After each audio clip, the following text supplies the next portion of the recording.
માં થાળા સિંચાઈમાં જે મહામાનવ ક્રાંતિ સૂર્ય ભગવાન બિરસા મુંડાનું જે મૂર્તિ અનાવરણ કાર્યક્રમમાં તમામ સાથી અહીંયા ઉપસ્થિત છે એમને સત નમન જોહાર અને સિંગવડની પાવન ધરતીને પણ સતત નમન જોહાર। આજે અહીંયા જે કઈ કાર્યક્રમનું આયોજન કર્યું છે અને જે કઈ મિત્રોએ આયોજન કર્યું છે એમના માટે એક જોરદાર તાળીઓ થઈ જાય। અને અહીંયા તમને માન અને સન્માન આપી અને અહીંયા આમંત્રિત કર્યા એ બદલ પણ તમારો ખૂબ ખૂબ આભાર, ધન્યવાદ, જોહાર, જય આદિવાસી। હવે શરૂઆત કરીએ આપણા મૂળભૂત અધિકારોથી। આર્ટિકલ 19 અને આર્ટિકલ 21 થી એ આપણા સ્વતંત્રતાના અધિકાર છે। કોઈને બીક લાગતી હોય કે શાસન પ્રશાસન આપણી ઉપર અત્યાચાર કરે તો મિત્રો એના પહેલા એક વાત મારે કહેવું છે, કેટલાના ઘરે બંધારણ છે જરા હાથ ઊંચો કરે તો ઘરે જઈ અને જોઈ લેજો અને ના હોય એ મિત્રો વસાવી લેજો અને વાંચજો। આર્ટિકલ 21 અને આર્ટિકલ 19 તમારા સ્વતંત્રતાના અધિકાર, તમને કોઈ પણ પ્રકારનો રોકટોક કરી શકતું નથી, તમને પણ એનો મિસયુઝ ના કરી શકો તમે। તમને આવી રીતના સભા રેલી પ્રોટેસ્ટ કરવાનો સંપૂર્ણ અધિકાર છે પણ વગર હથિયારે। આર્ટિકલ 21 પ્રમાણે તમારો પ્રાણ એવં દૈહિક સ્વતંત્રતાનો અધિકાર, તમારો વ્યક્તિગત નિર્ણય તમે લઈ શકો છો, તમારી ઉપર કોઈ પ્રેશર ના કરી શકે તારે આમ જ કરવું છે। જેવી રીતના કોરોનામાં રસી આપી ને પ્રેશર કરી ખબર છે બરાબર, પ્રેશર કરીને બીવડાઈ જો તને રસી ના લઈશ તો આમ થશે, રાહ નહીશ આમ થશે। અત્યારે પણ પ્રેશર કરીને વોટ કરવામાં આવે છે કે તારે આ પાર્ટીમાં વોટ કરવો જ પડશે। એ આપણો સ્વતંત્ર અધિકાર છે, એ આપણે જાણવું પડશે અને કહેવામાં આવી છે। અને હું તો વારે ઘડે કહું છું કે તમામ સમસ્યાનું સમાધાન ક્યાં છે? ગ્રામ સભામાં। તમામ સમસ્યાનું સમાધાન આખા દેશનું ક્યાં છે? સંવિધાનમાં।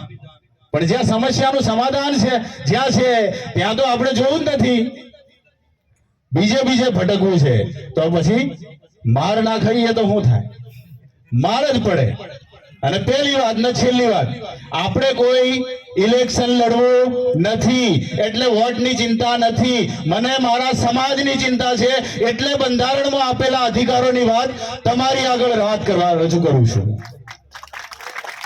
આપણે ઇલેક્શન લડવાનું ટેન્શન નથી ને લડવું એ નથી, લડવું પણ નહીં, કારણ કે જે મારા બાપ દાદા જે વ્યવસ્થા હતી એ વ્યવસ્થા અમુક સમયથી આપણા વચ્ચેથી જતી રહી।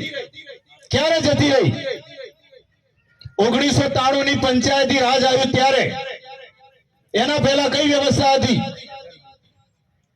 મુખી ગમેતી પટેલ હતી કે નથી?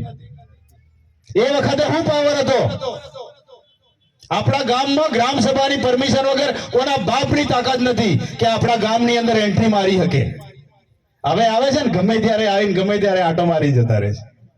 અટકાવો, તાકાત હોય તો અટકાવો। તાકાત છે, કરવી પડશે, પણ ગામે ગામ રૂઢિ પ્રથા મુજબની આર્ટિકલ 13(3) મુજબની ગ્રામ સભા હોવી જોઈએ। એ પંચાયત વાળી ગ્રામ સભા નહીં કામ લાગે, બરાબર? એટલે આ વસ્તુ ધ્યાન રાખવું પડશે તમારે। અને આર્ટિકલ 13 તમને 4 કાનૂન ડિફાઇન કરે છે, કારણ કે હું તમને પૂરેપૂરી વાત ના કહું, તમારે જઈને સંશોધન કરી અને જાણવું પડશે અને લોકો સુધી પહોંચાડવું પડશે। પછી આ વસ્તુ ના જાણવું હશે તો તમે જે કઈ અહીંયા વાત કરો છો, કઈ જ વિસ્તાર આપણો જળ જંગલ જમીન બચવાનું નથી, એ ગેરંટી સાથે હું કહું। ગામે ગામ ગ્રામ સભા હોવી જોઈએ તો આપણું જળ જંગલ અને જમીન બચશે। આ મહાપુરુષો જે જોયા છે ને અહીંયા પણ એમની લડાઈ શું હતી જરા વિચાર કરો। અત્યારની લડાઈ શું છે આપણી? રાજનીતિક, ધાર્મિક, હું ફલાણા ધર્મ વાળો, હું ફલાણી પાર્ટી વાળો। એક વિચાર કરો, એક ગામ સરપા છે, ગામ છે, એમાં કોઈ જ પાર્ટી નથી, કોઈ ધર્મ નથી, બધા એક છે. પણ કોઈ એક વ્યક્તિ એક પાર્ટી લઈને આવ્યો તો શું થાય?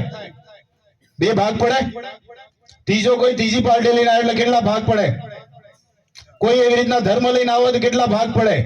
એવી રીતના આપણે અલગ અલગ વિખેરાયેલા છીએ. અને આપણે વિખેરાયેલા છીએ ધર્મમાં, પાર્ટીઓમાં અને સંગઠનવાદમાં. એ લોકોને ખબર છે, એટલે આપણે આપણી ઉપર અત્યાચાર થાય છે. આપણે એક નથી. એટલા માટે વારે ઘડીએ કહેવામાં આવે છે કે તમામ સમસ્યાનું સમાધાન ગ્રામ સભા. ત્યાં કોઈ પાર્ટી નથી, ત્યાં કોઈ ધર્મ નથી, પણ ગામના લોકો એક હોવા જોઈએ. તો આપણે ગામનો કોઈ પણ નિર્ણય ગામની અંદર બેસી અને લેતા હતા પહેલા, અત્યારે પણ લઈએ છીએ. જે લોકો વડીલો છે એમને જરા પૂછજો કે આપણી વ્યવસ્થા શું હતી, પુરખોની વ્યવસ્થા શું હતી. એ જ વસ્તુ બાબા સાહેબ આંબેડકરે આર્ટિકલ 13 ની અંદર આપી છે. અને એ જ આર્ટિકલ 13 શું કહે છે? પ્રત્યાયોજિત વિધાન મતલબ ડેલિગેટેડ લેજિસ્લેશન લો, ટેમ્પરરી લો એટલે અસ્થાયી વિધાયી સ્ત્રોત, પરમાનન્ટ લો સ્થાયી વિધાયી સ્ત્રોત. આ કાનૂન કોણ બનાવે છે? અધ્યાદેશ લાવે છે તો રાષ્ટ્રપતિ અને રાજ્યપાલ લાવે છે. પ્રત્યાયોજિત વિધાન મંડળ, વિધાન સ્ત્રોત કહેવામાં આવે છે, એ કોણ લાવે છે? કાર્યપાલિકા, જેમ કે જિલ્લાના અધિકારીઓ. અને જે સ્થાયી વિધાયી સ્ત્રોત એ કોણ લાવે છે? સંસદ અને વિધાનસભા. પણ આ ત્રણેય કાનૂનોનો બાપ છે ગેર વિધાયી સ્ત્રોત, જેને કહેવાય નોન લેજિસ્લેટિવ સોર્સ ઓફ લો.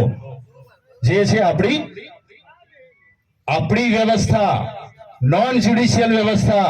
આ વ્યવસ્થાને સમજવી પડશે. એ તમને